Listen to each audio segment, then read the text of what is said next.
Yes, welcome in. It is your 2025 San Francisco Giants preview show. Now, all you have to do is go to JNL&x.com. I've got it in written form, plus the video, all sorts of charts, predictions, fun, rosters, all the answers to all of your questions. All you have to do is simply go to JNL&x.com. But let's go through it. We have a chalkboard, no matter if it's a preview show, live show, whatever it is. So the season preview, a 2024 review we'll do. The last 10 years since the titles, 2015 to 2025. You've now got 10 years under their belt, at least to this point. This will be the 11th year since the 2014 and the last championship for the Giants. By the numbers, the team, 5 reasons, bank and what ifs. I'll explain what that means and what they're saying. And plus, I have a final prediction. So that's where we are. The 2025 Giants preview. Will they surprise us, or is it going to be more of the same? Before I show you the story and go over a few of those things, Baseball Prospectus does a thing called the PECOTA standings as of opening day. There you go. You all the way down. Yep, it's 4th place again. 77.8 victories, below the Dodgers, but also, like last year, below the Diamondbacks and the Padres. So we'll get into that, but that's what PECOTA says. That's what Baseball Perspective says. Now, they changed that throughout the season, but just to give you a little bit closer of a look there, there's the National League, and what I have highlighted there is those are your wild card teams. So the Giants wouldn't even be in that realm. They have Atlanta, Chicago, and Los Angeles winning divisions, and that therein lies the problem, because what you have here is now you're fighting with everybody else for a wild card. Arizona and San Diego in your own division. They don't have anybody in the Central above 500. Milwaukee, St. Louis, they could be something. Paul Skeens, could Pittsburgh be something? I doubt it. The Reds, interesting that they have them last. The East is tough with Atlanta, New York, and Philadelphia. So now you're fighting with all those teams because you give up the division to the Dodgers every single year. So that's what some people are saying. This is what ESPN is saying. Power rankings, which everybody loves, projected for them 80 and 82, only a 24.6% chance of the playoffs. And the power ranking, which means nothing, is 24.6%. By the way, I disagree with this. This is ESPN, how they can contend. They talk about the offense being good and the pitching being a struggle. I would say that it's the opposite of what I would say. This is what Fangraphs has as the projected lineup. I don't love it. We talk about it all the time. And this is where I get into the what ifs versus what's in the bank. What if Lamont Wade Jr.? What if Jung-Hoo Lee? What if Elliot Ramos, second half versus first half last year? What if Patrick Bailey, who's great defensively, put him in the bank, but he's a what if when it comes to offense? Wilmer Flores, 2 years ago, 23 home runs. Last year, 4 home runs. What if? Mike Yastrzemski, we all know he's up and down. Tyler Fitzgerald was great in July last year, had 8 home runs, played shortstop. Is he a good second baseman? Had 17 stolen bases too, so he's an athlete.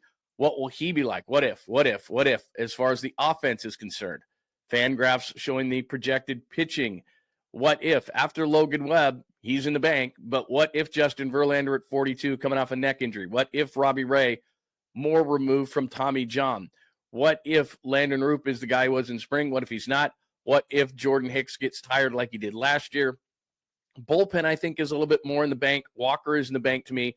Duvall, I think, is going to bounce back. I'd love to see Hicks actually in the bullpen if and when Kyle Harrison figures things out at AAA. But again, what if, especially in the starting rotation for the Giants. So I'm nervous about a lot of what ifs for the Giants. Now, what if? Well, what if is like when 2021 came through and they won 107 games and all the what ifs came through. But as I'll show you right now, as I look at the piece at JNL&Unleashed.com, you can see the 2025 Giants preview. Will they surprise us, or is it going to be more of the same? So I talked about the 2024, and this is the last 10, by the way. Giants, since winning their last World Series title in 2014, so 15 to 24, which is 10 years, 761 and 747. That's a 501 winning percentage, which is great if you're trying to do an advertisement for 501 jeans, not so much if you're trying to win. Playoff appearances, 2. Division titles, 1. Average finish in the division, 3rd. Average record, 81 and 81. 3 winning seasons of the last 10, 6 losing seasons, 1 at 500, but the fans still come out as their 6th in attendance. I go through the numbers here from 2024. The first one that sticks out, 4.28 runs per game, which is 17th. Got to be better in that category. Stolen bases are never just going to do that. 1-run games, 24 and 24. Fifth worst in the NL, 7 and 9 in extra innings, so they got to be better. Runners in scoring position, we're constantly complaining. 233, which is 24th. Seems like a problem, as I say, forever. But pitching, to me, is the key. 4.10 ERA. The Dodgers won the World Series last year with an overall ERA of 3.90 and a starter's ERA of 4.23. The Giants don't have that kind of an offense. 10, 12, 14 to go back to that. Obviously, they pitch to win championships. Starters ERA, major problem, 4.22 and 18th. After Webb, 204 innings pitched, a 3.47 ERA. Everybody else was inconsistent on the staff. Blake Snell, of course, now with the Dodgers. Jordan Hicks was good, really good early, but ran out of gas. Robbie Ray was late because of Tommy John. Kyle Harrison forced into the 2 role. We don't know what he's going to be this year. And then bullpen ERA was 3.96, exactly middle of the pack. Duvall struggled. Walker picked it up. He was awesome there. Tyler Rogers is going to be his typical self. What's going to happen with the rest of the bullpen? Trevino, by the way, is a guy that Bob Melvin had with the A's. He's coming off Tommy John surgery. Could he be something? Guys like Spencer Bivens, Eric Miller, guys have to step up in that regard. And then defense is always seemingly a problem. Defensive runs saved, whether you believe that or not. They were 20th. Patrick Bailey was great. Mac Chapman was great. They were terrible in center field, poor at shortstop. The return of 𝐮𝐬𝐫𝐫 Lee could obviously help that, and Willy Adames at shortstop. There's fan graphs again, as I show you. That's the lineup.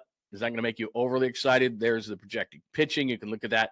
Then my 5 keys for 2025, pitching, specifically starting pitching, and you can go through this at length on your own. 2, 3 in the lineup, which means Willy Adames arrives and 𝐮𝐬𝐫𝐫 Lee is back. Shutting it down is the bullpen. I'd love to see Jordan Hicks in the 7th at some point. If he tires again, I would do it earlier. 8th inning, I think Duvall's going to bounce back. 9th inning is, of course, Ryan Walker. Surprise guys, Wilmer Flores at 23 homers in 2023, 4 last season. Lamont Wade Jr. is a surprise guy. Brett Wisely. They need a couple of guys. Casey Schmidt, I put in there. They need a couple of guys to surprise from the surprise list. And then the sophomores can't have a sophomore slump. Elliot Ramos is the first half or the second half guy going into his second year. And I talk extensively, or write extensively there, about Tyler Fitzgerald going into his second year.